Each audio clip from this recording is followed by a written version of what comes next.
Hello, everyone, and welcome into another edition of Connor and Coverage. And tonight, we're going to talk about why your first time is always special.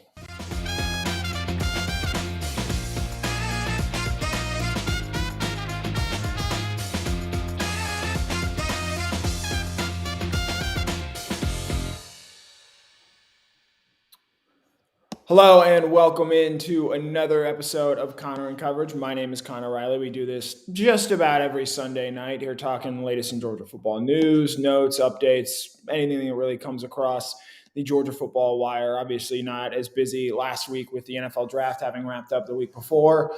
Transfer portal came to a close. No new news there for Georgia. We sort of know where the Georgia roster is right now. We'll get into that tonight. Do want to touch on a cool little moment that Nolan Smith had in Philadelphia. I wrote about it this past weekend at DawgNation. You can also check out Jeff Sentell had an excellent story sort of recapping in a way only Jeff Sentell can. The career of Stetson Bennett is one of his classic long reads, but it is definitely, in my opinion, something worth taking the time to read through to sort of recount just how truly spectacular Stetson's journey is to get to that point. But we're going to lead off tonight not talking about Stetson Bennett or some of the draft guys. We are going to touch a little bit on the transfer portal as a whole. Some big news there this week regarding some of Georgia's opponents, but not necessarily the Bulldogs themselves. But we're going to lead off tonight with a guy who I think his spring performance, because there was so much else going on and because there was a lot of other news and stuff out there, it kind of flew under the radar a little bit. And in thinking about it and talking with people after the fact, I think it's one of these things where you're not going to take everything from a spring game, but it does make you go, and at least raise an eyebrow. And I think it's something you're going to see show up at some point during the season. But I want to lead off tonight talking about Damon Wilson.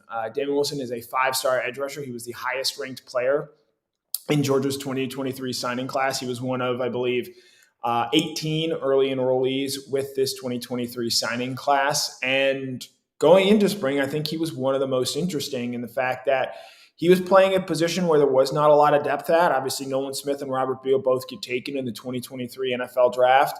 Marvin Jones Jr. misses time with a shoulder injury. Jalon Walker, a guy who possibly could have played that position, missing time as well with the shoulder injury there. So Damon Wilson, one of 3 top 100 overall prospects to sign with Georgia at that outside linebacker position in this last class, to go along with Gabe Harris Jr. and Sam Mpemba. But you come away from that spring performance. 1, Wilson is ahead of those other 2 freshmen, and 2, I think with what you saw from Wilson in particular in G-Day. Now, yes, he was with the second team, working against second-string offensive tackles. He wasn't playing against Demarius Mims. He wasn't playing against Ernest Green or Austin Blasky there. But he had 2 sacks, and it's not just how he had those 2 sacks. It was the way he went about getting them, winning with his athleticism, his speed. And the reason I point this out, and the reason I think this is a win for Georgia in terms of answering this, I'm not saying that Damon Wilson is going to be an every down edge rusher for Georgia right away. He's obviously got room to continue to grow, continue to get better, continue to improve upon.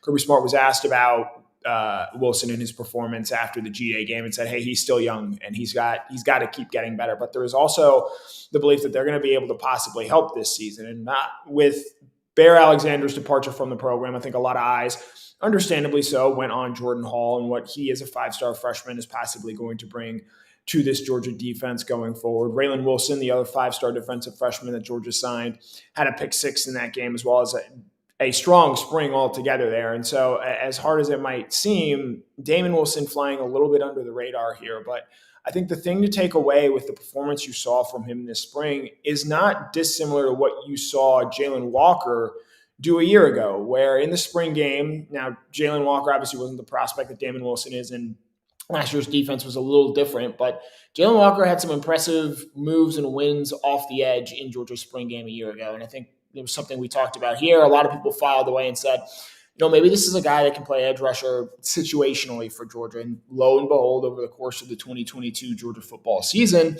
that's exactly what Walker has to end up doing. Plays a big role in that Ohio State game, gets his first career sack in the game against TCU in the national championship game. And given that the numbers are what they are at the outside linebacker position, where Chaz Chambliss is really the only experienced player there, Darius Smith is not sort of that Nolan Smith type. He's obviously much more early stage Adam Anderson, where they're going to play him off ball a little bit and bring him from that second level there. CJ Madden more in that Chaz Chambliss, Nolan Smith mold there as well. They don't have sort of the true athletic freak there that maybe they have in years past. And so with Walker missing time this spring, along with Marvin Jones Jr., who we'll probably talk to at some point or talk about at some point here over the summer months when things slow down a little bit. With Walker missing spring, well, I think one of the bigger questions that I have with this defense going into this season is where does Jalon Walker end up playing? Because he is far too talented to be kept off the field. I think you even saw that last season as evidence there.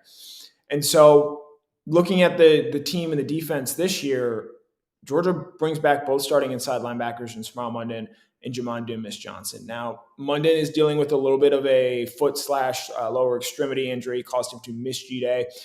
Expectation is he should be good to go by the start of fall practice, but in the event that he's not, Georgia's going to rotate at that inside linebacker position, and I think they're feeling better about where they are with this position, even with a guy like Tresman Marshall. And maybe this is sort of keying us to what leads us to believe Wilson had the spring that he had beyond just G-Day, but Ryan Davis transferring to UCF. Now, Davis did not play in the spring game, but Davis was a guy that absolutely would have played a role for this defense this year as a rotational linebacker. He elects to transfer. You have Xavier Sawyer, who made strides this spring, led the team in tackles on G-Day. EJ Lightsey had another strong spring as well. I think if you go back and watch last year, Georgia, especially when Smile Munden picked up a knee injury in the game against Missouri, and he missed the 2 games after that, they leaned heavily on Jamon Dumas-Johnson, and you could kind of tell, especially over the second half of the season, because of the snaps I think he had to play early on in the year, got a little worn down and was not the same player in the second half of the season that he was in the first. And I've actually said before, I think Smile Munden was a better linebacker to end last year than Jamon was. Now, they both entered this year with All-American hype, but tying this all back together, I think you're going to see going forward, because of what you saw from Damon Wilson and the promise that he showed, even just as a situational pass rusher, I think you're going to see Jalon Walker move back to that inside linebacker position full time, where Georgia has always wanted him to be. That was always the plan with him coming in. And we've seen this before with players. Channing Tindall comes to mind. Quay Walker is a guy that absolutely had the length and size to be an edge defender, but Georgia took the long-term track with him and wanted to develop him into an athletic off-ball linebacker. That worked out. Georgia won a national championship in part because of how strong their inside linebackers were. And then Walker ends up going in the first round of the 2022 NFL draft. I think you could possibly see something similar happen with Jalon Walker, where almost quite literally, Quay Walker didn't really start to get on the field until he was a junior in that third season. Now, obviously, Jalon Walker has been proven good enough to get on the field early for Georgia. But in that inside linebacker room, he's not starting this year unless, Munden's injury is more significant than we've been led to believe. And Jamon Dumas-Johnson, while he may face some discipline for his offseason arrest, if those guys miss significant time, which I don't expect that to be the case right now, that's really the only way you could possibly see Jalon Walker starting. Now, he's going to play a role for this team. I would expect him to be a third down package player at the very least next season. But with Damon Wilson getting those 2 sacks, showing that he has the size, the bend, the athleticism to be a guy that can make plays off the edge. And we've seen this from Georgia freshmen in the past. Trayvon Walker comes to mind there. Obviously not from an outside perspective, but Jalen Carter was a guy that, because of his pass rush ability and his athleticism, was able to get on the field as a freshman and contribute in that way. I think, going forward, Jalon Walker's, if we're doing a list of top talents on this defense, Jalon Walker is absolutely in there for me. But the question was, where is he ultimately going to end up playing? And had he been able to go through spring practice, maybe we do see him more at that outside linebacker position. But because he was injured, I think it gave Damon Wilson a chance to earn more of those reps that he needed, just because with any freshman coming in, no matter how naturally talented and gifted you are, you still need to pay your dues and work your way up the depth chart. Brock Bowers did that. And so if a guy like Brock has to do that, Damon Wilson absolutely does. And so I think for Damon Wilson to show the promise that he did right away at a position where Georgia had major question marks, and probably going into spring, that was their biggest question mark, was how is that outside linebacker room going to develop and what's it going to look like? I think coming out of fall camp, or out of spring camp rather, and transitioning into fall camp, you start to look at some of these other questions as, well, how does the secondary shake out? Because I would say at the cornerback position right now, that's probably the most unknown in terms of who's going to start opposite Kamari Lassiter. And well, we feel good about all of those options, and Kirby Smart has said as much. None of those guys really jumped out or stood out when they had a chance to make a statement on G-Day. And so the fact that Damon Wilson playing as well as he did, it answers, at least to me, some of the questions with regard to that outside linebacker position and what we are going to see and what it is going to look like. I think you're going to see Jalon Walker move to the inside, and you're going to really need to see a lot from Marvin Jones Jr. this fall, a guy who, going into spring before we had publicly learned that he had to have shoulder surgery and miss the spring practice, I don't think there was a player on this Georgia defense that was under more pressure to make the strides, to show that you're getting better as he enters year 2 here. That just doubles now going into the fall. He's really going to have to hit the camp running. Obviously, they have Chaz Chambliss. You know what you're getting in Chaz Chambliss from that position. But Georgia needs multiple dynamic guys at that outside linebacker position. I think Marvin Jones Jr. has the chance to do that. But last year, you could tell he was slowed by that shoulder injury and limited him to how many reps he could take. Kirby Smart has said as much. And so now, going into the 2023 season, you hope that he is fully recovered from that shoulder injury, which is the expectation that he is. And he's not the first guy to have it. Brock Bowers had it last year. Nakobe Dean had it before the 2021 season. It's not some new injury there. Going into that outside linebacker position, I think the pressure now shifts back to what do you get out of Marvin Jones Jr. this fall, because he is a guy that can do some unique things in that room.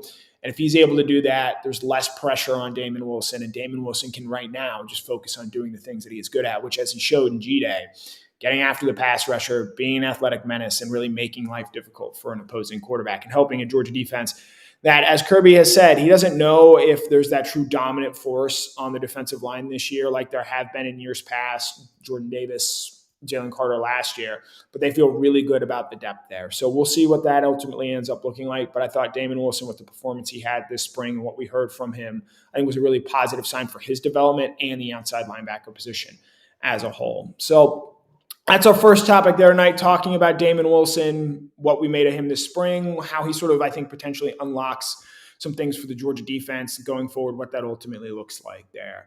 Up next, we're going to talk a little bit about the transfer portal.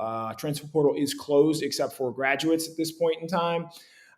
Doing the final accounting, we now both know how many players left the roster via the transfer portal, more this year than last year from Georgia. They had 10 after the 2021 season. This time around, 15 players from Georgia enter the transfer portal. As of right now, 12 of them have found new homes. All 12 of them are playing at a Power 5 program next year. The 3 that have not right now: Dominic Blaylock, the wide receiver; Griffin Scroggs, the offensive lineman; and Sean Washington, the defensive tackle. I know Washington had taken, or was in the process of taking, a visit to Colorado, so we will see where things end up with Mr. Washington there, as well as anytime we hear anything on Blaylock or Scroggs. I know Blaylock in particular, there's a lot of questions about what's next for him and where does he end up. As far as, and people have even asked about potentially, the odds of him coming back. Georgia is at the inn, so to speak, is full. There's no vacancy on this Georgia roster. By my unofficial count, Georgia right now is at 87 scholarships. One of those is likely being held for C.J. Washington. We'll find out what his status is. Obviously, he misses all of last season with a neck injury, was not spotted during spring practice this year. So at some point, we'll get an answer there. And while, yes, you do have to be under 85, Georgia in the past has shown that they are willing to get creative. And again, these are all unofficial counts, as Georgia does not publicly have to state who is on what scholarship for this roster. And so transfer portal done. Georgia brings in 3 guys from the transfer portal: Dominic Lovett, Ra Thomas, and Smoke Bowie. I think of those 3, Lovett right now is pretty clearly the guy who's going to play the most or have the biggest impact for Georgia, or at least in this first season. But as I think Tyke Smith showed this spring, and I wrote about this on, I think, Tuesday, the way Georgia goes after guys in the portal, they very rarely have taken guys who are just one and done. Yes, they do have guys that could potentially do that. I know Lovett and Thomas are both draft eligible after this year, but they also both have multiple years of eligibility going forward. And the same is true with Bowie, who has 3 years remaining. He has 3 years to play 3 years, essentially. And so with that out there, you look around at how some of these other programs are using the transfer portal right now. Alabama this offseason, they go out, and after spring practice concludes, they'll go get Tyler Buckner from Notre Dame, a very interesting move to bring him in, given, nobody really wowed at that quarterback position during spring practice. And I've talked about this, and I believe I've written about it as well. It kind of got lost maybe in the draft scuffle last week. But you bring in Buckner after spring practice. And while, yes, he is behind in the sense that those guys have played with these receivers, with this running back behind this offensive line, you also have the fact that Buckner worked with and was recruited by Tommy Rees, the new offensive coordinator coming in from Notre Dame. So I think it shows that Alabama is very unsettled at this quarterback position right now, and they're obviously going to take that competition in the fall. Could Buckner win it? Yes. But Jalen Milroe, Ty Simpson could just as easily win it there as well. But, for an Alabama program that has gotten really strong quarterback play dating back pretty much to the 2017 season when Jalen Hurts was the starting quarterback there and before Tua had taken over, they enter the 2023 season with real questions about what the upside is at their quarterback position, I think to say the very least, for the first time in quite some time. Now, we didn't know Mac Jones was going to be as good as he was, and he ends up having a stellar season and goes to be a first-round pick. Bryce Young obviously hadn't proven himself prior to taking over for Jones after the 2020 season, but he showed he was a Heisman Trophy candidate, Heisman Trophy winner rather, and then goes on to be the number one overall pick in the draft. Milroe, I know Simpson was a five-star prospect. Buckner did not impress in his time at Notre Dame, making 3 starts there. It's going to be really interesting to see what you see out of that program from that position this year, given, an Alabama team, they lost the number 1 defensive player in the country, at least based on the NFL draft, and Will Anderson, and then they lose number 1 quarterback in Bryce Young. So there are some questions there in terms of what you're ultimately going to see from them. And I think the transfer portal, while it maybe raises some questions about what Alabama has at its quarterback position, I think you can use the other side of that coin and say, Georgia didn't lose anyone to the portal from the quarterback room, which I think is probably the most important thing coming out of spring practice. And they feel very good about what they can get from that quarterback position to where they didn't need to go out and hunt anyone or bring in a hired gun to add to that quarterback room. You saw over the weekend, Peyton Thorne, the Michigan State transfer, announces he's going to Auburn.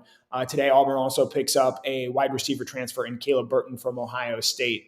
Kentucky picked up an offensive lineman from Ohio State, Ben Christian. And with Auburn, it's a very different scenario on the way they're going about using this transfer portal.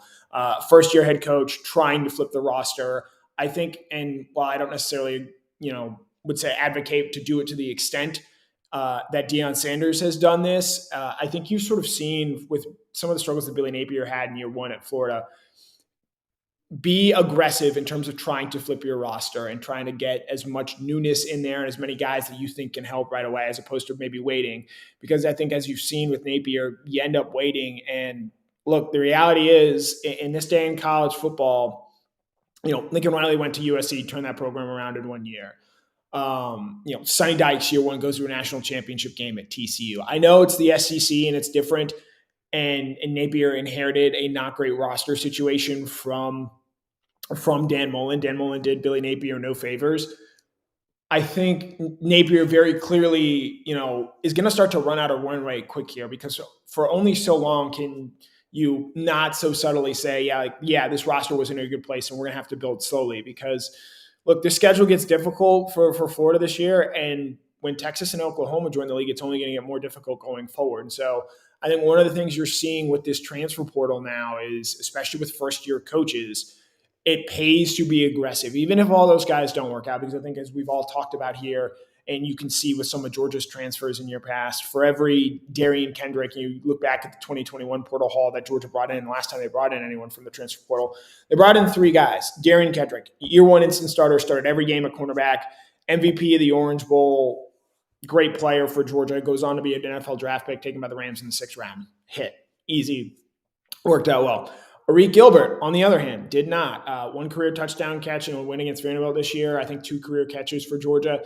Just did not work out as intended, despite being the most probably talented player, highest ranked talent to come from the transfer portal. He did not work out. He is now at the University of Nebraska.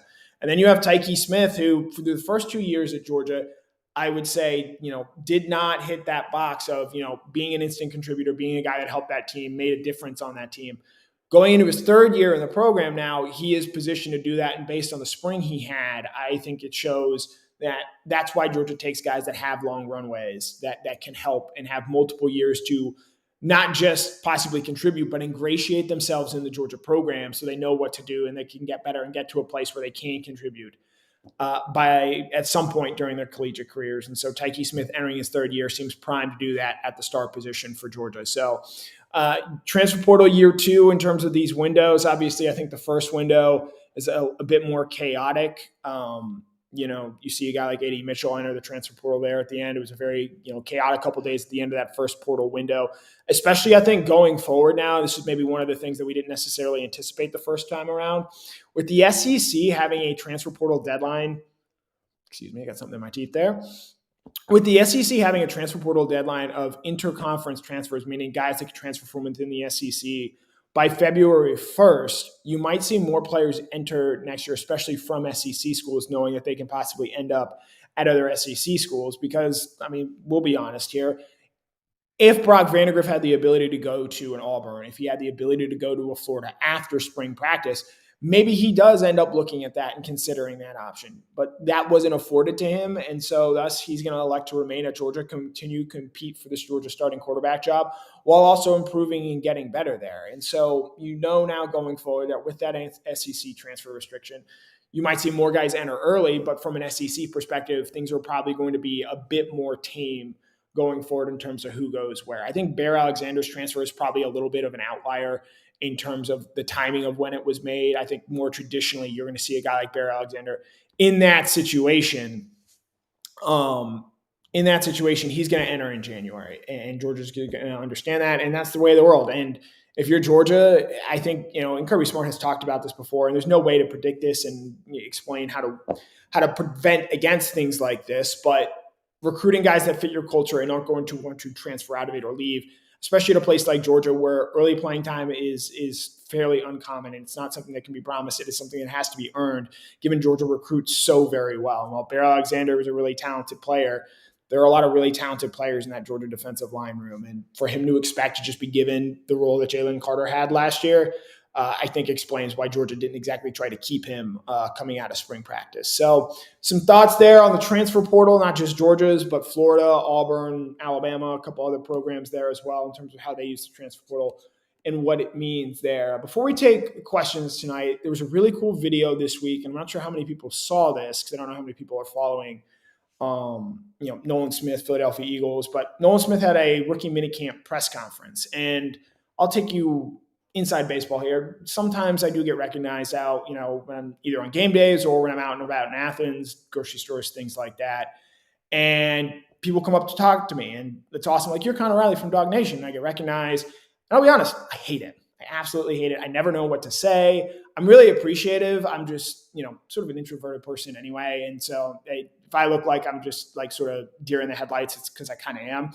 And so one of the things that last year when this would happen to me, I'd be like, all right, I'm going to ask them about the Kelee Ringo interception, sort of what that meant to them, what was going through their minds when that happened. First national championship, you didn't know when you were going to get another one. And just finally getting to see that moment, what does that mean to you as a Georgia fan? Just a nice, simple conversation breaker, conversation starter.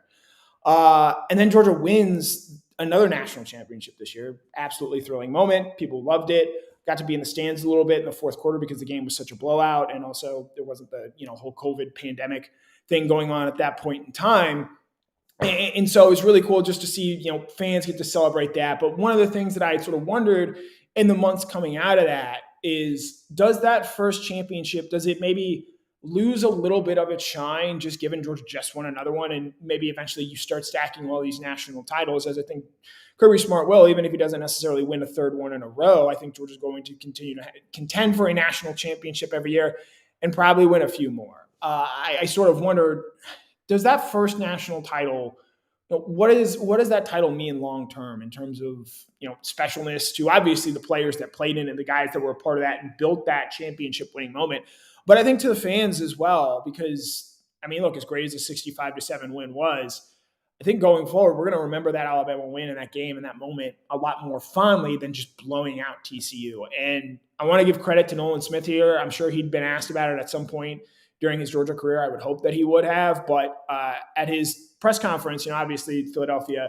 they now have 6 Georgia Bulldogs, 5 from the 2021 defense. And somebody had asked him just, hey, what do you remember about Kelee's interception there in that national championship win? And the answer that Nolan gives is something that gives me hope that that moment is going to continue to stick with people. When you see it in highlights, you're going to sit and watch if you're scrolling TV on a Sunday afternoon and they've got the 2022 national championship game between Georgia and Alabama on, and you're looking at it, it's like there's like 6 minutes left to go in the game. You're like, I got to stay and watch the end of this.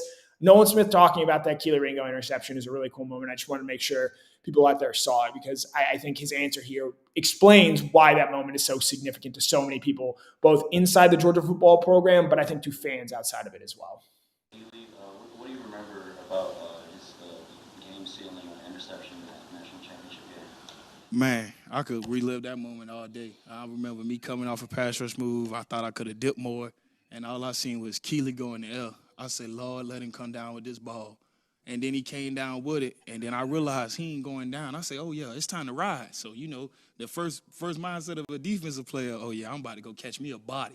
Somebody about to be lacking. So I ran to the other side, just creeping and looking like, who gonna be mine? And I just remember Coach Smart yelling, go down, and we like, hell no, we about to let go.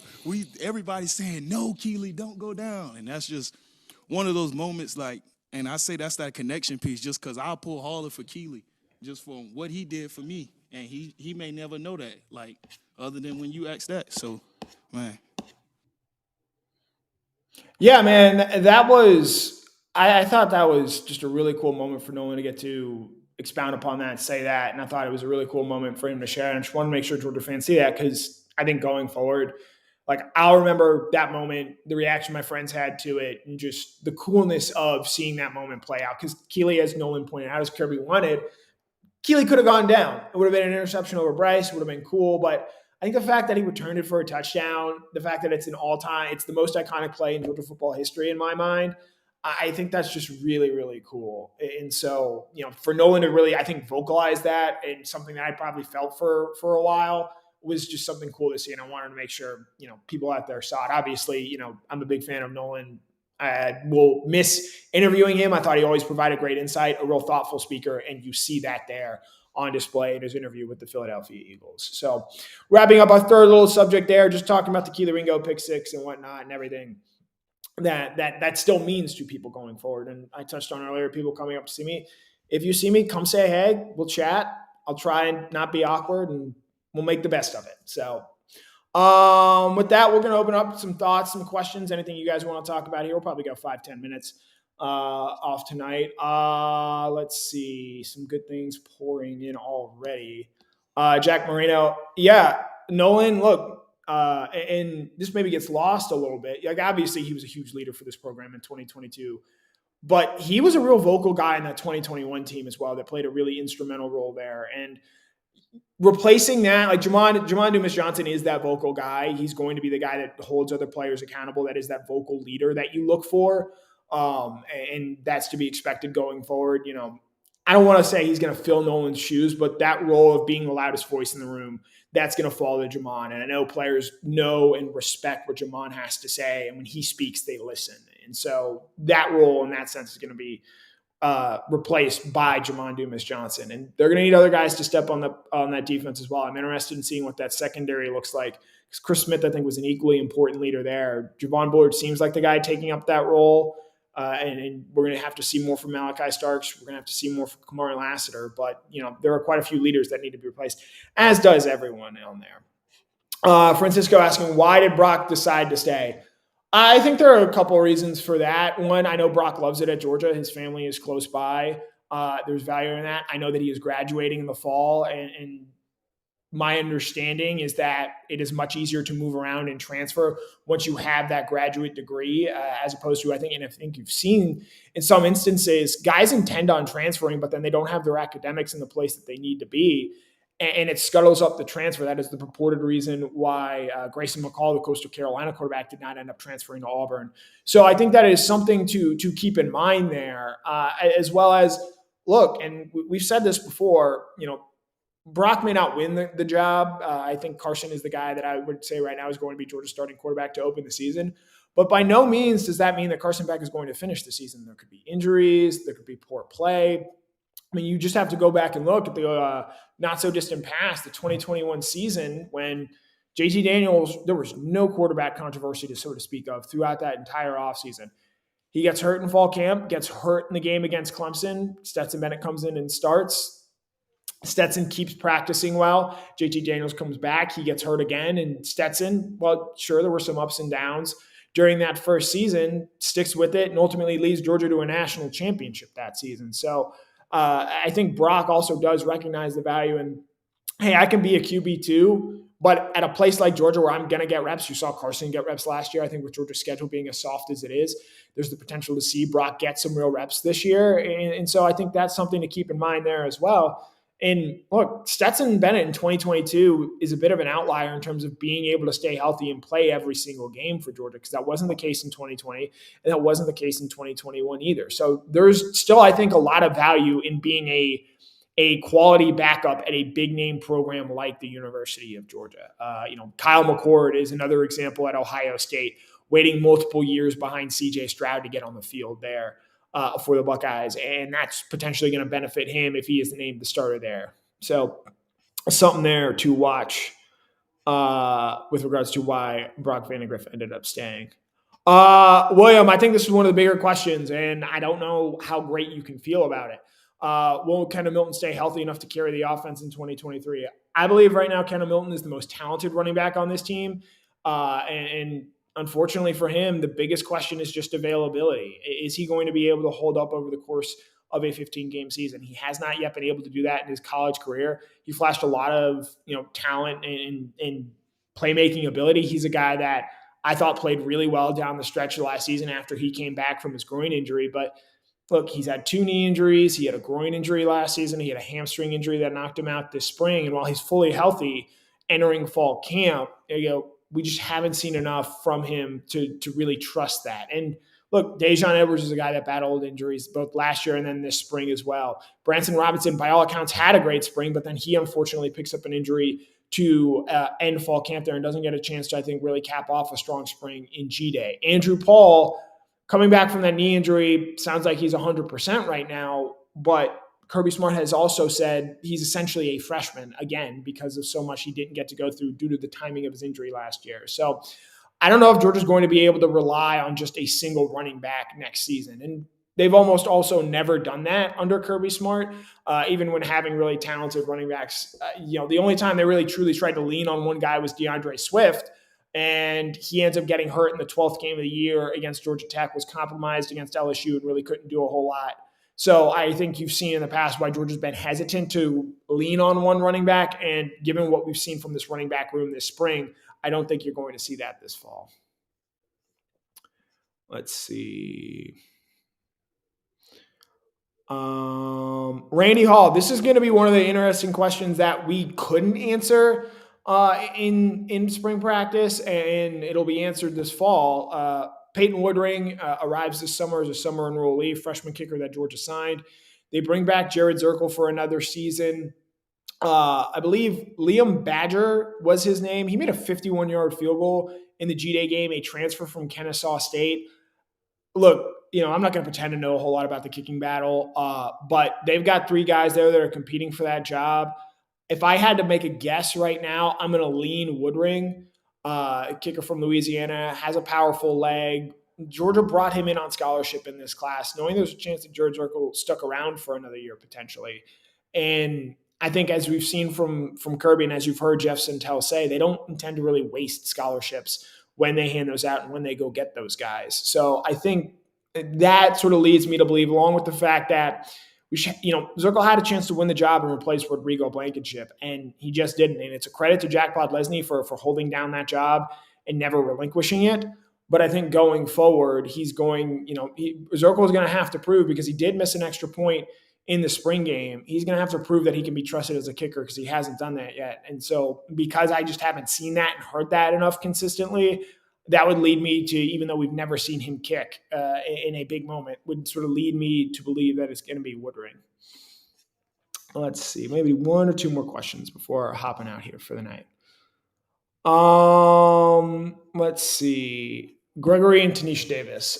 This is a good one. Who do you think will start opposite Kamari Lassiter at that cornerback position? It's wide open right now. Dalen Everett was the favorite going into spring practice. Nyland Green was the guy that got the start in the G-Day game. If in asking around, it sounds like Julian Humphrey had a really strong spring and is going to factor in there as well. We'll see what you get out of A.J. Harris, a really talented freshman there at that cornerback position. It wouldn't surprise me if, not unlike 2021, that cornerback competition goes into the spring, or goes into the season rather, and they rotate there. You saw Amir Speed and Kelee Ringo battle it out for a few weeks before they really settled on Kelee there. I wonder if you could potentially see the same thing.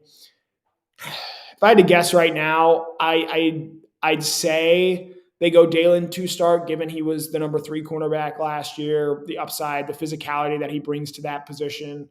But it is far from a settled position, and one of the more interesting ones to watch going forward in terms of who ultimately ends up winning that. Johnny Prescott, this is where we're going to end on. Any thoughts on the running clock rule change? I'm all for it. These college games last way too long, especially when you're watching from a TV point of view. These TV timeouts and this, and the running clock, I think, is in response to these TV timeouts that just seem to take so long and pop up sporadically. I think, again, like the NFL, you watch an NFL game, and I'm not saying that college football needs to be like the NFL, because I firmly believe that it doesn't. But there's something to these NFL games all ending, roughly between 4 and 4:10. And you don't have these 4-hour SEC on CBS marathons. You don't have, 3-hour, 45-minute games. You want to continue, I think, to keep the game engaged, keep it moving. And while also, yes, this will shorten games. That'll make yards harder to come by. I think there's maybe also a player safety element as well. Playing less snaps over the course of a season, I think, is going to be a good thing, especially into the college football playoff expands. We have heard some concerns about how many games these guys are going to be playing. Well, one way to sort of counteract against that, if you're shaving maybe 10 plays off each game over the course of a 12-game season, you're probably playing 1 or 2 less games in terms of a per snap basis than you normally would under these previous rules. So in that sense, I'm for it. I get why there's skeptics out there. We're going to see what it looks like. But, there were a lot of people interested in seeing what the pitch clock looked like in baseball. And I think for the most part, that has worked. At least the people I talked to, they're all Braves fans, and they're very happy that the Braves are the best team in the National League right now. And so while it is the inferior baseball league, in my opinion, it seems like that pitch clock speeding things up, I think, is a good thing. And, look, I watched my fair amount of European sports. I was at a European soccer game last month. There's something to be said about just getting in and out of a sporting event in under 2 hours. The F1 race today was over, despite starting essentially at the same time as the Celtics-Sixers game. It was essentially over at halftime of that same basketball game. So I do think there is something to be said about making some of these big-time events shorter, getting a better natural flow to them. And so I hope that is what is accomplished in these rule clock changes. And so a 38-minute show in the middle of the offseason, that's, in my opinion, fairly impressive. Thank you guys so much for tuning in. TBD on if we're going to be back next Sunday. It is a holiday. It is Mother's Day. But we'll keep you updated there in terms of what we end up deciding to do. You have Mike Griffith on the beat tomorrow night. You have Brandon Adams every Monday through Friday. I know it's the off season. This is where a guy like BA really shines, and he's able to come up with things, keep people engaged. Also, maybe do a marathon 2-hour show on a Tuesday in the off season, because that's just the kind of guy that he is. You've got Jeff Santellum before the hedges. Recruiting is really starting to pick up in these next couple of weeks. I know we'll do a basic Dylan Raiola update. Still not committed. I think the thing to watch, he has an official visit scheduled for Georgia June 2nd through 4th. That is currently the only official visit that he has scheduled. So long as that continues to remain the case, I think you should feel very good about when Raiola does ultimately decide to commit. I think that's just the big question, is what is the timing of it going to be?